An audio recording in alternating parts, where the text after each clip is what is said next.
In this video, we're going to talk about linear regression in R. And I've pre-populated a little bit of stuff here just to get us up and running. The first thing that we're going to do is we're going to load in the tidyverse. And I like to change the theme to theme minimal and then to remove the minor grid panels. It makes for just a cleaner plot overall and a little bit easier to read. Next, we're going to simulate a fake data set that actually does have a nice linear trend to it. And to do that, I'm going to synchronize our random number generators with set.seed. I'm going to set the sample size to n as 51. I'm going to define my parameters of my model. So beta naught, that's the intercept, is 3. Beta 1 is -2. And sigma, which is the standard deviation on the normal noise, is going to be 0.75. My true f, that's the true relationship between x and y, is going to be beta naught plus beta 1x. And then I'm going to make my data set with Tibble. Notice that this ranges from x is 0 to 5 with just equally spaced x's. And my y is equal to f of x plus that normal noise. So I'll go ahead and run that, and we can look at what this data set looks like. Of course, it's just a Tibble. It has 51 rows and 2 columns called x and y. Now, the first thing that we would actually do if we were doing this for real with the data set is we would use exploratory data analysis to visualize the data. And we know really well how to do this to make a scatter plot. We'll use ggplot, data, es, xy, aes, xy, plus geom point. Run that. And now we can see that nice kind of clean ggplot scatter plot. Clearly there's a linear trend. And the point of fitting a regression model would be to recover what that trend is. Okay? We know that we can do that graphically by adding a geom smooth layer to the ggplot call that we had before. Notice that it says geom smooth using method equals low s. Of course, we want to use the regression line. So even though this looks like a line, it's actually a little wiggly, if you can see that. So we would type in method is lm here. We'll see why in just a little bit. Essentially, lm is the function in R that's going to be fitting regression lines. Now, it still says using formula y tilde x. So just as good practice, we'll go back to this geom smooth and type in formula is y tilde x. Essentially, it doesn't know the model that you want, so it's just trying to guess what it is. So we'll type in formula equals y tilde x, and we'll get precisely the same plot, but there's no message that comes out. Before moving on, I should say something else. That is, this y tilde x is always what you would use in geom smooth, in the sense that the response is always going to be called y, the predictor is always going to be called x, regardless of what they're called in your data set. In this case, in our data set, we know that those variables are actually called x and y. So if we type in data, there are 2 columns, x and y. If those were height and weight, for example, in our geom smooth, we would still use y and x. Okay, so just to make that totally clear, that's how that works. Now, one last thing that you may want to do is you may want to put se equals false here. What that will do, actually I should turn it to true, which is the default first, just so we can see it. Notice that there's this gray regression band on the background. I don't know how easy that is for you to see, but it's a confidence band for the regression line itself. If we type in false, R will actually put that in without the regression band at all, which makes it a little bit cleaner, especially when you're not really interested in that regression band. The next thing that we're going to want to do is actually fit the linear models. So I'll go ahead and clear my console. I'll come back to the scripting window. I'll make a simple linear regression model section of my R script file, and I'm ready to fit my models. To do this, usually we call models in R mod. So mod is lm, that's the function that we use to fit a linear regression model. Y tilde x, that's the model itself. That's a simple linear regression model. Y equals beta naught plus beta 1x. Data equals data. So we need to tell it the data set that y and x come from. Now I can run that. It kind of looks like nothing happened. It happened instantly. I can type in mod to see what that model looks like. And we can see that the estimated intercept is 3.078. That would be our beta naught hat term. It's the estimate of that intercept. And then our estimated slope is -1.999, and we know that both of those are very close to their true values that we use to simulate the data of 3 and -2. To understand the model better, R provides a number of functions to help you explore the model. The first one is summary. Summary is a function that is probably more of interest to statisticians because it gives you all sorts of statistical properties of aspects of the line. For example, not only do you get the coefficients back, the estimated coefficients, but you also get standard errors associated with those, t-statistics, and then p-values associated with all of those. You get the p-value associated with the overall regression line coming from the f-test. You get r-squared and adjusted r-squared, and you get this residual standard error. This is what we have been referring to as the root mean squared error, and we'll see how to compute this in just a minute. So summary is a useful function, but it's a little beyond the scope of our discussion on this particular topic. Now, we also have functions like coef mod that will pull out the coefficients of the mod. Resid mod. Resid mod will extract the residuals from the model. So since there are 51 observations, there are going to be 51 residuals, and those are the ones for this particular model. I could type in fitted.values mod. This would give me the y-hats, or the fitted values for this particular simple linear regression model. If we were looking at model assessment, we could compute the RSS, the residual sums of squares, by taking the residuals, squaring them, and then summing them. So this we would call RSS, and I'll wrap this up in parentheses just so that we can see what the value is. It's 19.1 in this particular circumstance. And from there I could compute the mean squared error. The mean squared error is a scaled version of the residual sums of squares where I divide by n minus the number of betas in the model. In this case I have beta naught and beta 1, so it's n minus 2. I'll wrap that up in parentheses also so that we can see it. And then the root mean squared error, RMSE, is going to be the square root of the MSE. I'll wrap this up as well. And the root mean squared error is 0.6243. Okay? I can go back up to summary mod. We said that that was computed there as well. And here they call it the residual standard error. So 0.6243, and then we have computed it manually ourselves using the residuals right there. Next thing that we would probably want to do is make predictions. And R can facilitate that as well. To make predictions, we need to have new data that we need to make the predictions on. So the first thing that we want to do is make a new tibble. I'll call it new data is tibble. X is 2 to 4. And we can then look at this. New data. So it just has the column of the predictors, no y's associated with it. That's the job of the model, to fill in y's where I don't have them in my data set. And to do this, we're going to use the predict function. So predict mod new data. So I give it the model first, and then I give it the new data. And it gives me this vector back. This is actually the vector of y-hats. These are the predicted y's. It's a little inconvenient just as a numeric vector that's not part of the tibble.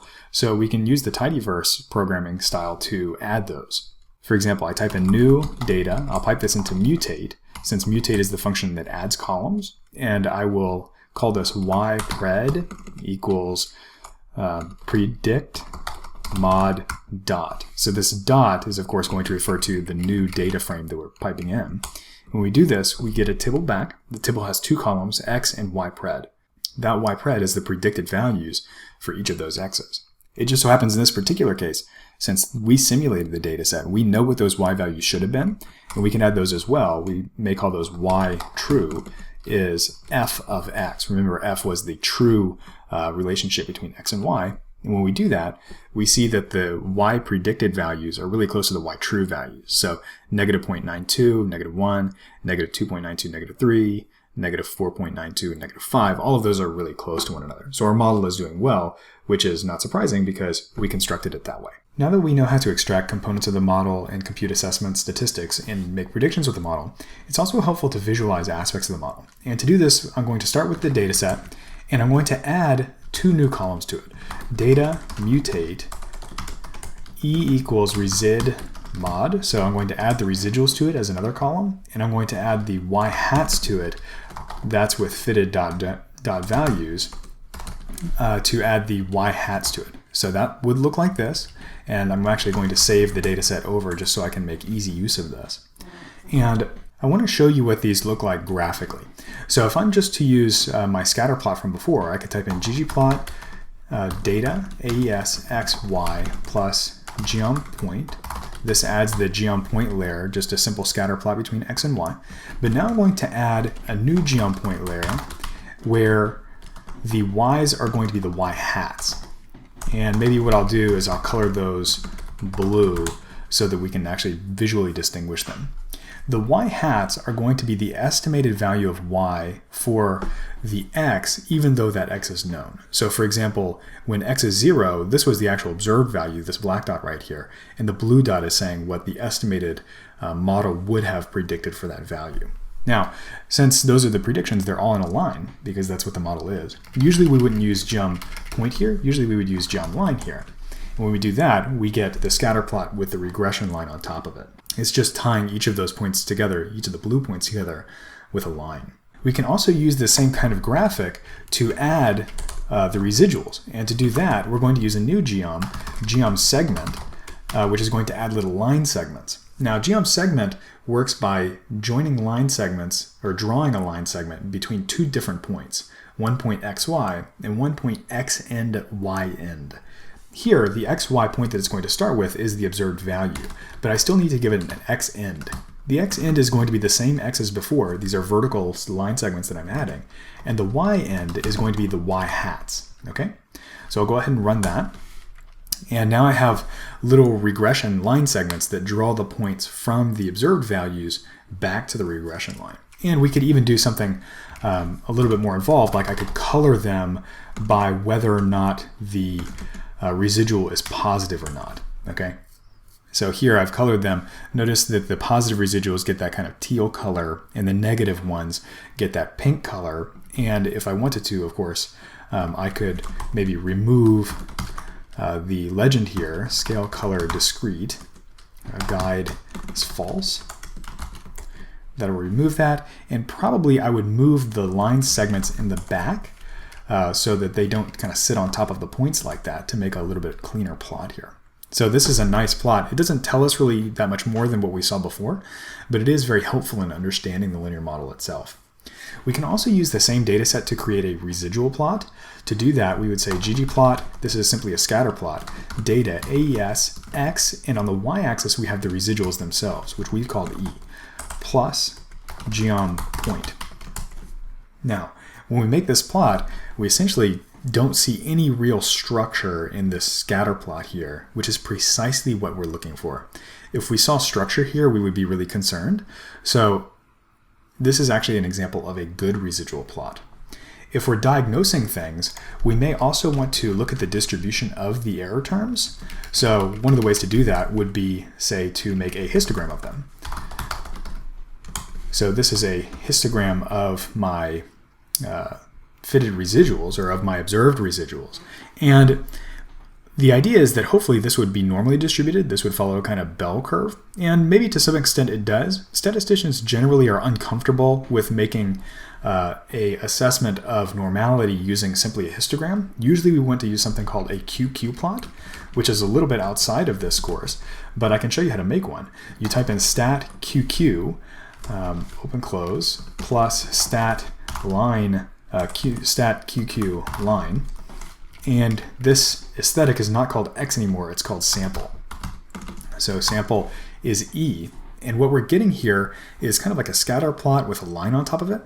The way that we interpret these is that ideally, if the error terms are exactly normally distributed, they would fall on this line itself. So then the question is, well, is this kind of good enough to assume normality? And the answer, of course, is yes, because we know that we generated this from a normal distribution. So this is actually an example of a good QQ plot, or a good quantile plot. Two more things that I want to show you here. One is the Broom package. So this is part of the Tidy Models package. But I'll go ahead and load Broom. And Broom has this really cool function called augment. If you take the original model and you augment it, it will give you back a data frame that has all of the stuff that we were just describing with respect to our model and more. So it has the x's and the y's in it, just like our original data set. It has a column called .fitted. This is the y-hat, what we were calling y-hat. It has .SEFit. This would be used to actually give the ribbon of the confidence band on the regression line. .resid. This is what we were calling E, and so on, other statistical properties as well. But it's a much simpler way because we can just type in mod augment as opposed to actually manually adding them to the data set ourselves. And this works for a wide array of models. So Broom is really useful for that purpose. Lastly, if we want to compute the correlation coefficient between y and x, we can do that by using the core function. So core data $x data $y. That will give us the sample correlation coefficient, which is often called r in statistics, or lowercase r. Another way to do this would be to type in with data core xy. That way we don't have to type in data $2 times, and we get precisely the same value back. The last thing that I want to show you how to do is fit polynomial regression models in R.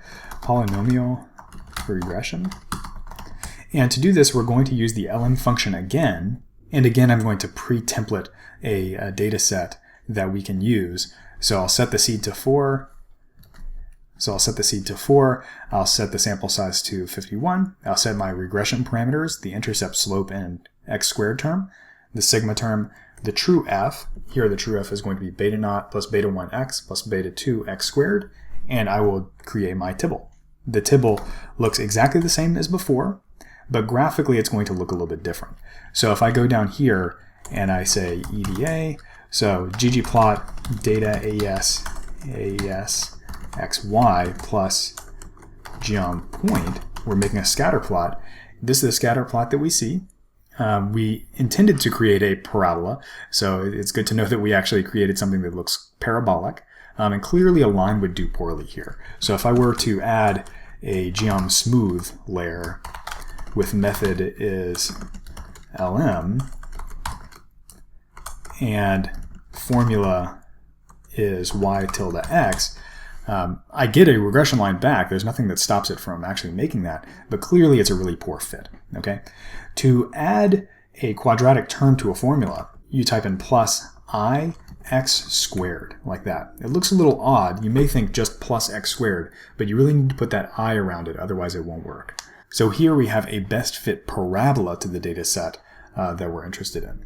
Another way that you'll see people do this sometimes is instead of the I syntax, they'll use a different syntax, which looks like poly x2, which asks for a second degree polynomial, i.e. a quadratic, in x, and that does precisely the same thing, and it's a little bit more convenient for adding higher order terms. So if I wanted an x cubed or an x fourth or an x fifth, I would want to type in poly x5 instead of adding all of the ix cubed, ix to the fourth, and so on. On the linear model side, the syntax looks the same. So we type in, so here we're on model, so we type in mod is lm y tilde x plus I x squared, data is data, and I'll go ahead and wrap that in parentheses so we can see the output. These are the estimated coefficients. So the regression line itself would look something like this. This is the best fit f, which we've called in other places f hat. So it would look like 3.1635 plus negative 1.8622 times x plus 0.4525 times x squared. That would be our f hat of x in our regression model. Like before, I can compute each of the summary statistics, and I do it in precisely the same way. So I'll actually just scroll back up to the top. I'll pull down each of these, and in fact, maybe I'll pull down these as well, and I'll just paste these. So here was my linear model that I just fit with the quadratic. I can pull out the coefficients, or I can compute the residuals, or I compute the fitted values. All of those work in exactly the same way, regardless of whether it's linear regression with a linear functional form or linear regression with this quadratic or parabolic functional form. The residual sums of squares, again, just takes the squared residuals and squares them. The mean squared error, now we do usually change something here. Remember that we divide by the number of betas, and in this case we have 3 betas. So the MSE is RSS over n minus 3, and here it's 0.1875, and then the RMSE is this, the square root of the MSE is 0.433. Of course, I could also type in summary mod to actually see that and make sure that it computes the same value. We computed 0.43303, and here it has 0.33, which is, of course, the same value. Now, one interesting thing that we should point out is that if you do use the poly syntax, if you do say y tilde poly x2, the model, and I'll change this to mod 2, the model here gives different coefficients. So if I say coef mod, that would be the coef for the first model that we created. And if I say coef mod 2, that's the one using the poly syntax, notice that the names on these are different. So instead of intercept x squared, or I x squared, we have intercept poly x2 1, poly x2 2. More importantly, so those are different, but more importantly, the actual numbers here are different, okay? We know how to interpret these. These are in the straightforward way of what it means to be a coefficient on a polynomial. These are a little bit more complicated to interpret, so usually we don't interpret those. Now, the oddity here is that while the coefficients of the model are different, the overall statistical behavior of the model is the same in the sense that the model itself makes the same predicted values, has the same residual sums of squares, and so on. For example, if I type in summary on both of them, so summary mod and summary mod 2, I see that my residual standard error on the first one, 0.433, and on the second one, 0.433, is exactly the same. And in fact, all of these regression properties that I have here on the bottom, all of those will be the same. So the r squared, the adjusted r squared, and so on, those are all the same, but the coefficient estimates and all of their statistical properties are different.